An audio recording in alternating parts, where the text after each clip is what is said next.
Hi, this is Genesis, and you're watching Dante's Boxing Nation.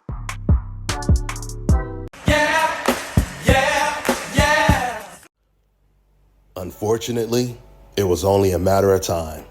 Dante's Boxing Nation, what's going on, guys? So Turki Al-Sheikh, he puts up the most bizarre post that he has ever put up on the internet. He is declaring war on boxers that move around in the ring, what race fans call running, at least when it's a black fighter. So this is what Turki said. He said, from this point on, I don't want to see any more Tom and Jerry type boxing matches where one fighter is running around the ring and the other is chasing him. We can no longer support these kind of fights with Riyadh season and the ring. We want to support fighters who leave it all in the ring and fight with heart and pride.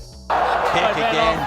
Oh, he's chasing him. Oh. Now, let me first start by explaining where all of this stems from, where Turki Al-Sheikh is getting this from. Turki is talking about Devin Haney's last performance, his last performance against Jose Ramirez, because despite Devin Haney winning his fight and Ryan Garcia losing his fight, and Devin Haney landing more punches than Ryan Garcia did in his fight, the only boxer that was targeted on that entire card by race fans was Devin Haney, calling him a runner, etc., etc.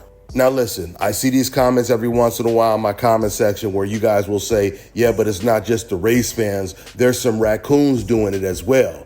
But you guys have to understand, the raccoons, they're just deferring to their superiors, which is the reason why I go directly after the superiors. Because whatever the superior's narrative is, that's what the raccoon's narrative is going to be. I mean, all raccoons do is they check the internet to see what the race fans are saying, and then they say, okay, now I know what to say. So my point is, the problem is the head of the snake, not the raccoons that's on the leash. Now let's get back to what Turki said. You know, guys, racism is the most contagious disease in the world. It's airborne. You could easily be infected if you don't have a strong immune system. And I've been really hoping that Turki Al-Sheikh would not become infected. But it's difficult for Turki because he surrounds himself with racists. The Ring magazine, he hired Mike Coppinger. He has Doug Fisher. And you know what they say, you are who you hang out with. And then on top of all of that, you have the influence of Twitter. Because Twitter is nothing but race fans. That is the environment they strive in, because Twitter is somewhat of a public diary, because you get to express how you truly feel deep down in your heart while hiding your identity. And this is the reason why Turki is now starting to say things that you would usually only hear from a Larry Merchant or a Mike Coppinger. Now I want to break down these double standards when it comes to quote unquote running in the ring or even being considered boring. The irony is, while Turki is really talking about Devin Haney and trying to make this seem like this is just about Devin Haney or about black fighters in general, the truth is the majority of boxers that move the most in the ring are Eastern European fighters. Fighters like Karen Chukachan. Remember when he fought Boots in the first fight? Who got the backlash in that fight? Was it the guy who ran in the ring or was it the guy who chased him? Boots got the backlash, the aggressor, and he got the backlash from the same race fans that criticized Devin Haney. And this is the reason why I tell you guys, raccoons are not as relevant as their superiors. Because if you notice, once again, even the raccoons, they didn't complain about Karen running because their superiors didn't give them permission to complain about that. Their superiors ordered them to discount the black boxer, Boots. Now, to hear Turki say he no longer wants to see boxers run and being chased is such a ridiculous statement on so many levels, because the whole purpose of fighting in a boxing ring is to give the fighters a variety of ways to attack, strategies, methods, game plans. Sugar Ray Leonard, he always praises the greats like Hagler, Leonard, Hearns, Duran, Muhammad Ali. Well, Sugar Ray Leonard, he beat Hagler by forcing Hagler to chase him around the ring with Hagler's slow feet. That's the same way Muhammad Ali beat Sonny Liston. I remember when Canelo Alvarez, a fighter who's not that used to fighting guys who has the type of power that he has, outside of Gennady Golovkin, when he fought Angulo, and Angulo was an aggressive, come-forward fighter, a fighter with power but very slow feet, I remember Canelo, he made headlines, and he said, in this fight, I may have to move around the ring and box because Angulo, he's strong, and he comes forward. Floyd Mayweather, TBE, the greatest of all time. I actually heard him say this in person at his gym.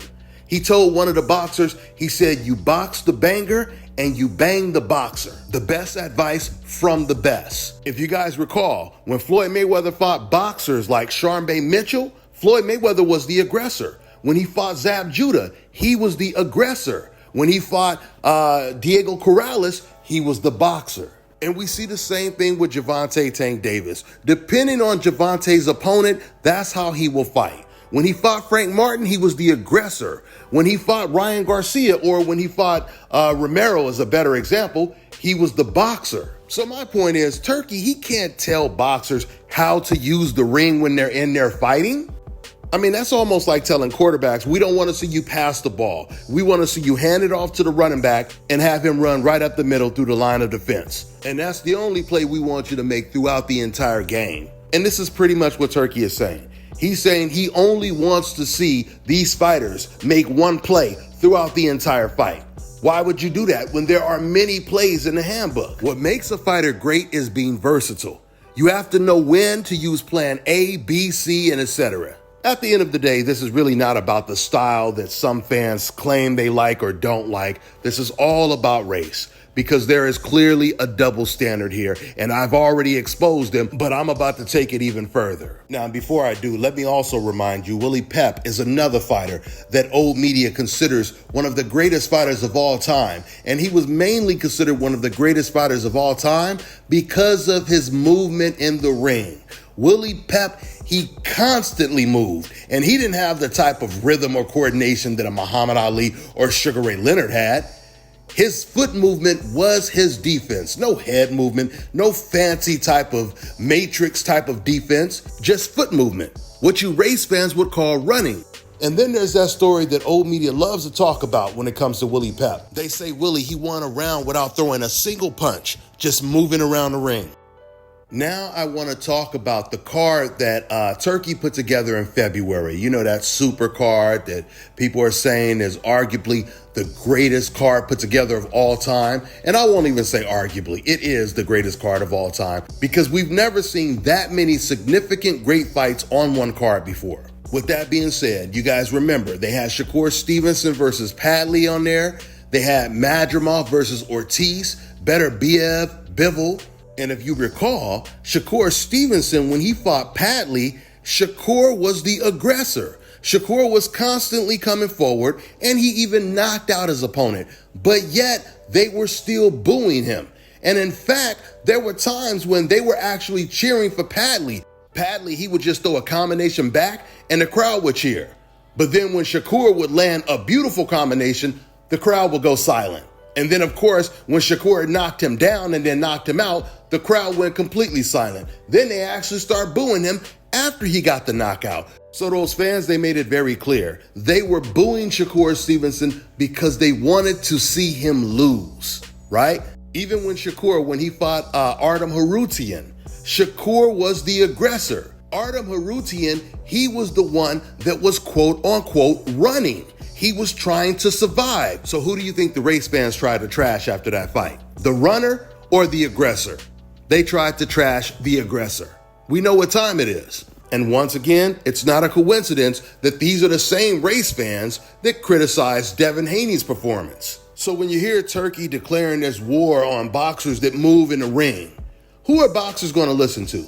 Are they going to listen to Turki Al-Sheikh, or are they going to listen to TBE's advice?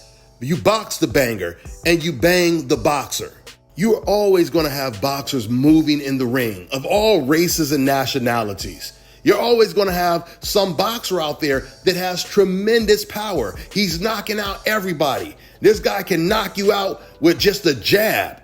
You think every boxer is just going to stand right in front of him? No, that boxer and his team, they're going to try to come up with a strategy to nullify that guy's power. That was the reason why Oscar De La Hoya, he ran when he fought Tito Trinidad, because he had never been in a ring with a guy that had that type of power. So once again, by way of contrast, Shakur Stevenson, he's fighting Padley. He's the aggressor. He's doing what these fans claim they want to see him do, right? But yet they still boo him. But then when Madrimov fights against Ortiz, he constantly moves, quote unquote, runs in the ring. Tom and Jerry shit. and not one single person in that arena booed.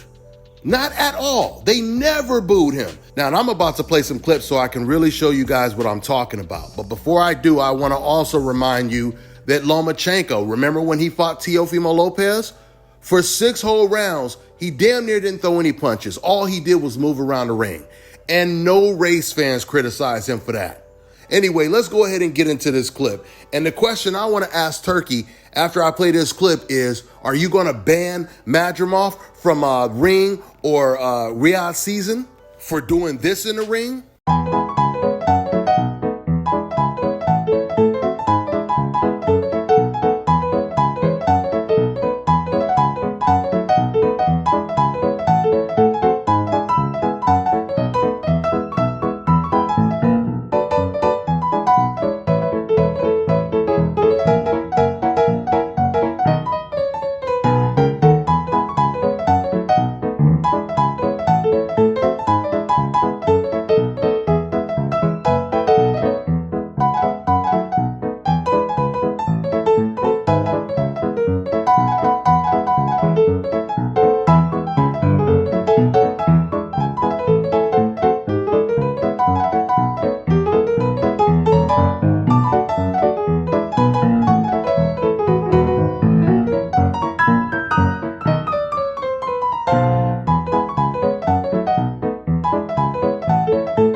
Let me tell you guys about Issa Israel Law Firm. It is a full-service legal practice based in Denver, Colorado, an emerging hub for combat sports and high-altitude training. If you're a fighter inside or outside of the ring and you need a law firm you can trust to fight for you, visit thefighterfirm.com or email help@iilawfirm.com. Legal representation is usually limited to plaintiffs or defendants in Colorado, but iFirm can help anyone in the world with trademarking their business name, logos, and U.S. immigration issues. This brother has been my attorney for a while and helped guide me through all kinds of business and civil issues, so make sure you guys go to thefighterfirm.com. All right, now check this out, guys. If you're looking to repair eczema scars, burns and bruises, dark spots and blemishes, fever blisters, diabetic ulcers, this right here is the perfect product for you guys. It's called LO Deki Face and Body Oil. Athletes and top-ranking boxers, they're also using it after training to reduce swelling, inflammation, and to ease the pain. So get yours today. Go to lodeki.com, like them on Facebook, and follow them on Instagram.